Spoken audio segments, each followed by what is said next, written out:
નમસ્કાર દોસ્તો, સુપરફાસ્ટ ગુજરાત સમાચારમાં તમારું સ્વાગત છે। દેશ, દુનિયા અને ગુજરાતના તાજા, મોટા અને સૌથી મહત્ત્વના સમાચાર જાણીએ તે પહેલાં ચેનલમાં નવા હોય તો ચેનલને સબસ્ક્રાઈબ અને લાઈક કરી દેજો।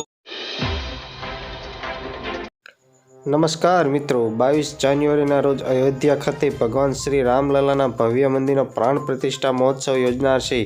ત્યારે આ કાર્યક્રમમાં વડાપ્રધાન નરેન્દ્ર મોદી પણ ખાસ ઉપસ્થિત રહેવાના છે। રામ મંદિર પ્રાણ પ્રતિષ્ઠા મહોત્સવ પ્રસંગે વીરપુર જલારામ મંદિર દ્વારા મોટી જાહેરાત કરવામાં આવી છે। વીરપુર જલારામ મંદિર તરફથી આજીવન રામલલ્લાને 2 ટાઈમ થાળ ધરવાનો નિર્ણય કરવામાં આવ્યો છે। ફટાફટ બીજા સમાચારની વાત કરીએ તો દ્વારકામાં મહારાસનો પ્રારંભ થવાનો છે। 2 દિવસ શ્રી કૃષ્ણની કર્મભૂમિ દ્વારકા એક મહાન મહત્વનો ઇતિહાસ રચવાનો છે। અત્રે જણાવી દઈએ કે જ્યાં 37,000 આહિરાણો પારંપરિક પોશાક મહારાસ રચશે, જ્યાં એક અદ્ભુત નજારો જોવા મળશે। જુદા જુદા કાર્યક્રમની સમગ્ર તૈયારી થઈ ગઈ છે। મુખ્ય દ્વાર સહિત સ્થળો ઉપર શણગાર કરવામાં આવ્યો છે, તેમજ જગત મંદિર પર રોશનીની જમજમી ઉઠ્યું છે। આહિર સમાજના તમામ આગેવાનો અને યુવા નેતાઓ સહિત મોટી સંખ્યામાં ઉપસ્થિત છે। ફટાફટ બીજા સમાચારની વાત કરીએ તો મહુવા માર્કેટિંગ યાર્ડમાં 160 ગાંસડી કપાસની આવક થઈ હતી।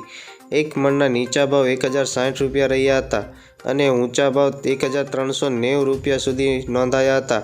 છેલ્લા કેટલાક સમયથી કપાસના ભાવ ઘટી રહ્યા છે।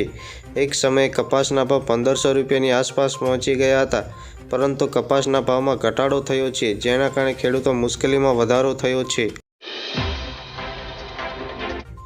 ફટાફટ બીજા સમાચારની વાત કરીએ તો આજે જ્યારે ગીતા જયંતિ ઉજવણી થઈ રહી છે, ત્યારે ગીતા જયંતિ અવસરે ભગવદ્ ગીતા મૂલ્યાંકન ગ્રંથની જ્ઞાનશાળામાં બાળકોને મળે તે માટે રાજ્ય સરકારે મહત્વનો નિર્ણય લીધો છે। રાજ્ય સરકારની તમામ શાળાઓમાં ધોરણ 6 થી 8માં ભગવદ્ ગીતા ભણાવવામાં આવશે, જેના માટે અભ્યાસક્રમ આજે જાહેર કરવામાં આવ્યો છે। ફટાફટ સમાચારની વાત કરીએ તો ગરીબોની થાળી એકદમ ભરેલી રહે, આના માટે કેન્દ્ર સરકારે ગત રોજ 2 નિર્ણય લીધા છે। વહેલા તો ખાદ્ય આયાત પર કસ્ટમ 10% છૂટનો નિર્ણય 1 વર્ષ માટે વધારી દીધો છે।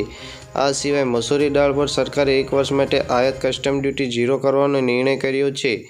સરકારે પ્રયાસ છે કે લોકોની જરૂરી ચીજો યોગ્ય કિંમતે મળતી રહે, તે માટે ખજાનામાં થોડો ઘટાડો આવે। ઘરેલું બજારમાં મસૂરની દાળની સપ્લાય યોગ્ય કિંમત પર બની રહે તે માટે સરકારે નિર્ણય લીધો છે। ફટાફટ બીજા સમાચારની વાત કરીએ તો ડુંગળી બાદ હવે શિયાળામાં લસણના ભાવ મોંઘવારી આંસુ રોડાવી છે। લસણની કિંમતમાં એકાએક થયેલા વધારાએ રસોડાનું બજેટ ખોરવી નાખ્યું છે। ગત કેટલાક અઠવાડિયાથી લસણની કિંમતમાં ભારે વધારો થયો છે। લસણના ભાવમાં સતત વધારો નોંધાયો છે। દેશમાં છૂટક બજારમાં લસણના ભાવ 300 થી 400 રૂપિયા કિલો સુધી પહોંચી ગયો છે।